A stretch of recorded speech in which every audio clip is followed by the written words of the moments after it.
മാതാവിനെ മർദ്ദിച്ചതിന് അനുജന്റെ 2 കാലുകളും കൊട്ടേഷൻ നൽകി അടിച്ചൊടിക്കുകയും മർദ്ദിക്കുകയും ചെയ്ത സംഭവത്തിൽ ജ്യേഷ്ഠനെ കടക്കൽ പോലീസ് അറസ്റ്റ് ചെയ്തു. വർക്കല അയിരൂർ നവനീതത്തിൽ ജോസാണ് പോലീസിന്റെ പിടിയിലായത്. കൊട്ടേഷൻ സംഘത്തിലുണ്ടായിരുന്ന ആറ്റിങ്ങൽ സ്വദേശികളായ ശിവജി, സ്റ്റാലിൻ, നുജുമുദ്ദീൻ എന്നിവർ ഒളിവിലാണ്.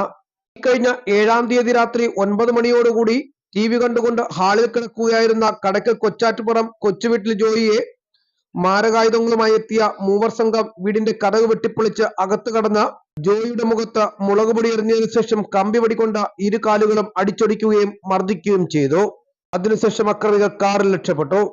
ജോയി മദ്യപിച്ചെത്തിയിട്ട് മിക്ക ദിവസങ്ങളിലും വയോധികയായ മാതാവുമായി വഴക്കുണ്ടാക്കാറുണ്ടായിരുന്നു എന്നും ഇതിനെ തുടർന്നാണ് ജോസ് ജോയിയുടെ 2 കാലുകളും തല്ലിയൊടിക്കുന്നതിനു വേണ്ടി കൊട്ടേഷൻ നൽകിയതെന്നുമാണ് പോലീസിന്റെ കണ്ടെത്തൽ. സംഭവത്തിന് ശേഷം രക്ഷപ്പെട്ട പ്രതികളെ പിടികൂടുന്നതിനു വേണ്ടി കടക്കൽ പോലീസ് പ്രത്യേക അന്വേഷണ സംഘം രൂപീകരിച്ച് CCTV ഉൾപ്പെടെ പരിശോധിച്ചാണ് പ്രതികളിലേക്ക് എത്തിയത്.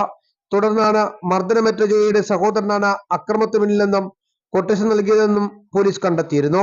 സംഭവം നടത്തിയ ശേഷം 8-ാം തീയതി ജോസ് ഗൾഫിലേക്ക് പോയി. എന്നാൽ കടക്കൽ പോലീസ് ജോസിനെ നാട്ടിലേക്ക് വരുത്തുകയും നിലമേലിൽ നിന്നും അറസ്റ്റ് ചെയ്യുകയും ചെയ്തു. അറസ്റ്റിലായ ജോസ് ഗൾഫിൽ വെച്ച് പ്രതികളിൽ ഒരാളായിട്ടുള്ള ശിവജിയുമായിട്ടുള്ള സൗഹൃദമാണ് കൊട്ടേഷനിലേക്ക് എത്തിച്ചേർന്നത്. മാതാവും ജോയും മാത്രം താമസിച്ചിരുന്ന വീട്ടിലാണ് കഴിഞ്ഞ 7-ാം തീയതി അക്രമികൾ ആക്രമണം നടത്തിയത്. കൊട്ടേഷൻ നൽകിയ തുക പോലീസിന്റെ ചോദ്യം ചെയ്യലിൽ ജോസ് പോലീസിനോട് പറയാൻ തയ്യാറായില്ല. ശിവജി ഉൾപ്പെടെയുള്ള പ്രതികൾ നിരവധി കേസുകളിൽ പ്രതികളാണെന്നാണ് പോലീസ് പറയുന്നത്. അറസ്റ്റിലായ ജോസിനെതിരെ ജാമ്യമില്ലാ വകുപ്പ് പ്രകാരം കേസെടുത്ത കടക്കൽ പോലീസ് പ്രതിയെ കോടതിയിൽ ഹാജരാക്കി കോടതി റിമാൻഡ് ചെയ്തു.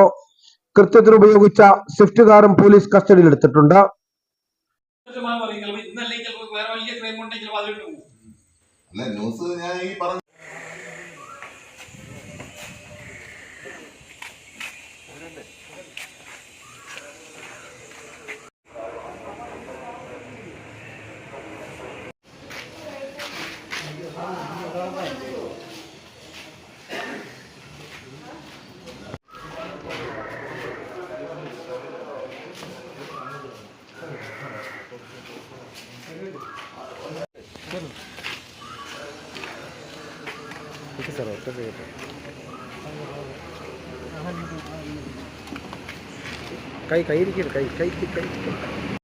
കേരള തനിമ ന്യൂസ് കടക്കൽ.